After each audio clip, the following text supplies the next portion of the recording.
Louvado seja o nome do Senhor. Os salves irmãos, na paz do Senhor, né? Irmãos, nós vamos hoje assim abordar, né, três temas que são bem atuais, né? Temas que estão aí nos rodeando, né? Assim, e que a palavra do Senhor dá sabedoria para mim e para você, para agir, né, perante esses temas, amém? Hoje nós vamos falar sobre a eutanásia, né, o suicídio e a pena capital. Nós vamos ler, né, assim, alguns livros da Bíblia que falam sobre algo que o Senhor, assim, requer de mim e de você. Amém, irmã? Nós entendamos, né, na verdade. Primeiro nós vamos ler lá em Eclesiastes, capítulo 8, versículo 8, que diz assim: nenhum homem há que tenha domínio sobre o Espírito, para reter o Espírito, nem tem poder sobre o dia da morte, nem a arma nesta peleja, nem tampouco a impiedade livrará aos ímpios. É verdade, Jesus. Aqui o segundo é Êxodo, capítulo 20, versículo 1 e versículo 13. O versículo 1 diz assim: então falou Deus todas essas palavras, dizendo, e o 13 diz: não matarás. Louvado seja o nome do Senhor. O terceiro é 1 Samuel, capítulo 2, versículo 6. Diz assim: o Senhor é o que tira a vida e a dá, faz descer a sepultura e faz retornar a subir dela. Né? Louvado seja o nome do Senhor. Eu vou começar pela eutanásia. O que significa a palavra eutanásia? A palavra eutanásia significa, primeiramente, né? Eu, que significa, do nome eutanásia, eu significa bem ou bom, e thanatos, né? Quer dizer morte. Então, o significado da palavra é boa morte ou morte serena, né? O que a Bíblia diz, né, sobre esses temas, né? Sobre o suicídio e a eutanásia, né? E a pena capital. A Bíblia diz que eu e você, nós respondemos, né? Nós somos responsáveis pelos nossos atos. Todas as decisões que eu e você tomar, a gente vai prestar conta, né, diante do Senhor sobre essas, né, decisões. E lá no livro, né, de 2 Coríntios, capítulo 5, versículo 10 diz: porque todos devemos comparecer ante o tribunal de Cristo, para que cada um receba segundo o que tiver feito por meio do corpo, ou bem ou mal, né? E, assim, a eutanásia, como ela é aplicada? A eutanásia, ela é constituída no desligamento de aparelhos, né, que sustentam, né, suspensão, né, de medicamentos de um paciente, né, que o médico ali faz, né, o responsável por aquela pessoa faz. Quando o médico desliga os aparelhos, ou então ele para de dar, né, aquele paciente o medicamento, esse paciente então sofre-se uma eutanásia. Eutanásia, ela assim, uma prática, né, que de consentimento do doente, do paciente, ou dos seus responsáveis legais. A eutanásia existe no Brasil? Não. A eutanásia não existe no Brasil. O artigo 5º da Constituição Brasileira tem como cláusula, né, a não, que a cláusula, né, que não existe possibilidade de ser alterada a garantia do direito inviolável à vida. Ou seja, ela acha que não tem por que a gente prender uma pessoa, né, ali manter uma pessoa em aparelhos desde quando a pessoa pode morrer a qualquer momento, ou então ela acha que não deve também desligar aparelhos, né, de uma pessoa desde quando a pessoa pode também viver. A eutanásia, né, no mundo. Na Europa, há dois países que legalizaram a eutanásia. Eles são a Holanda e a Bélgica. Né? A Bélgica e a Holanda existe a eutanásia lá nesses países europeus. Já na Suíça, é o chamado suicídio assistido. O que quer dizer suicídio assistido? Né? Lá é permitido, lá na Suíça é permitido suicídio assistido.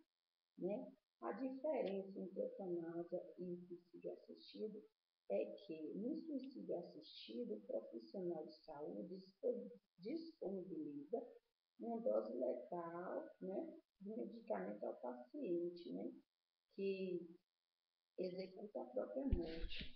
Já em outros países, existe um aparelhozinho, né, ao qual o profissional que cuida daquele paciente, dá ao paciente esse aparelhozinho com um botãozinho, que é onde está ali vinculado aos aparelhos, onde ele se encontra ali mantido vivo. E aí esse próprio paciente vai apertando o botãozinho, desligando aos poucos o aparelho. Isso é suicídio assistido. Ou, né, uma dose letal de medicamento, então desligando ele mesmo, o próprio paciente desligando o aparelho que o mantém vivo, por esse outro aparelho apertando o botãozinho aos poucos. Amém, meu irmão? Aqui, outra coisa que me chamou a atenção, né, que é muito forte também aqui, é que é, assim, a eutanásia, para mim, para você, pode ser algo que diz assim, é bom porque está sofrendo ali, né, com esse aparelho ali, é melhor que a gente desligue, a pessoa vá embora, né? Mas aqui diz, ó, dessa forma, é preciso lembrar que a vida está nas mãos de Deus e somente a Ele cabe o poder de determinar sobre seu início e seu fim, né? Está lá em Eclesiastes 8:8, como nós vemos no primeiro. Então, assim, que eu e você possamos estar ligados com a palavra do Senhor, porque nem tudo que a gente quer é a vontade de Deus, nem tudo que a gente faz é o que deseja que seja feito é a vontade de Deus. Amém, meu irmão? Vamos falar agora sobre o suicídio, né? O suicídio, para muitos filósofos, né, psicanalistas, psicólogos e teólogos, consideram, né, o suicídio como o mais irracional de todos os atos humanos, né? De onde viria, né, a força capaz de acovardar o homem diante da vida e encorajá-lo diante da morte? De onde é que vem essa força, né, meu irmão? Que circunstâncias levariam uma pessoa a tirar a própria vida? Que circunstâncias? Seriam suas motivações mentais, fisiológicas ou espirituais? É verdade, né? Normalmente, o suicídio é motivado por fatores psicoemocionais, potencialmente devastadores, tais como depressão, esquizofrenia, né? Bipolaridade, drogas, álcool, né? Humilhação social, né? Dificuldade econômica e entre outros. Quer dizer, uma depressão, né? Bipolaridade também, né? Aquela pessoa que tem dupla personalidade, um dia ela está bem, ela te ama, ela te quer, no outro dia ela já não quer mais saber de você, ela te odeia, é chamada bipolaridade, né? Louvado seja o nome do Senhor. Aqui também fala, né, sobre suicídio na Bíblia. Na Bíblia houve suicídio, houve sim, né? É que nas escrituras, as escrituras relatam alguns casos de suicídio, né? Como tem lá Sansão, que está lá no livro de Juízes, capítulo 16, versículo 29 ao 30. Saul, 1 Samuel 31, 4 e 5. Também tem lá Judas, né? Mateus 27, 5.